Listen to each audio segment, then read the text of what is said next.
বিহু জুমুৰ আৰু এইবাৰ অসম সংগীত এইবাৰ একেলগে 1 কোটি লোকে গাব অসম সংগীত কৰিব বিশ্ব ৰেকৰ্ড ঘোষণা কৰিলে মুখ্যমন্ত্ৰী ডক্টৰ হিমন্ত বিশ্ব শৰ্মাই বিধানসভাৰ মজিয়াত এই কথা ঘোষণা কৰিছে মুখ্যমন্ত্ৰী ডক্টৰ হিমন্ত বিশ্ব শৰ্মাই এইবাৰ একেলগে 1 কোটি মানুহে গাব অসম সংগীত ও মোৰ আপোনাৰ দেশ ও মোৰ আপোনাৰ দেশ 1 কোটি মানুহে একেলগে গাই বিশ্ব অভিলেখ সৃষ্টি কৰাৰ দিশে আগবাঢ়িব এতিয়া সৰকাৰ আৰু ইতিমধ্যে এই কথা ঘোষণা কৰিছে ৰাজ্যৰ মুখ্যমন্ত্ৰী গৰাকী এই মুহূৰ্তত সবিশেষ এইবাৰ একেলগে 1 কোটি মানুহে গাব ও মোৰ আপোনাৰ দেশ জাতীয় সংগীতক বিশ্ব দৰবাৰলৈ নিয়াৰ চেষ্টা ৰাজ্য চৰকাৰৰ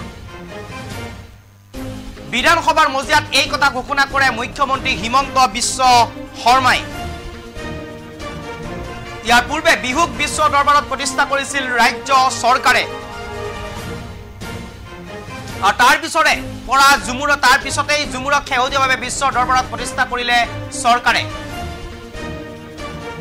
আৰু এইবাৰ আকৌ 1 কোটি মানুহে একেলগে গাব জাতীয় সংগীত কৰিব বিশ্ব ৰেকৰ্ড এই মুহূৰ্তত বিশেষ কৰিব কাৰণে চেষ্টা কৰিছো এইবাৰ আকৌ 1 কোটি মানুহে বিশ্ব ৰেকৰ্ড কৰিবলৈ আগবাঢ়িছে জাতীয় সংগীত গাই ৰচনা কৰিব পুনৰবাৰ বিশ্ব ইতিহাস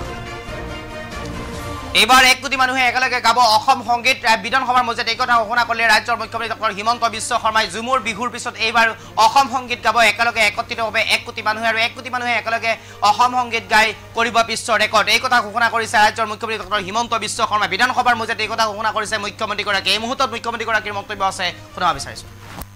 মানুহে ও মোৰ এয়া অসমৰ শক্তি আৰু লাহে লাহে আমি এই শক্তিক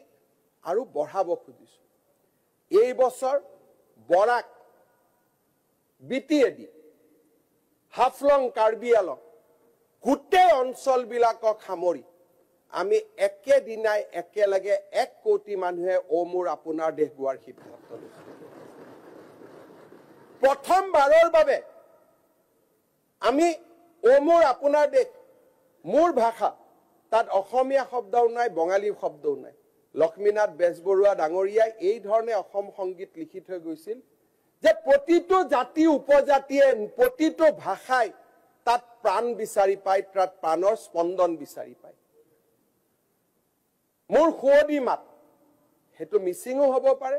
সি বড়ো হ'ব পাৰে সি কাৰ্বিও হ'ব পাৰে সি অসমীয়া হ'ব পাৰে সি বঙালী হ'ব পাৰে সি গুজৰাটী হ'ব পাৰে কিমান স্বপ্নদ্ৰষ্টা পুৰুষ আছে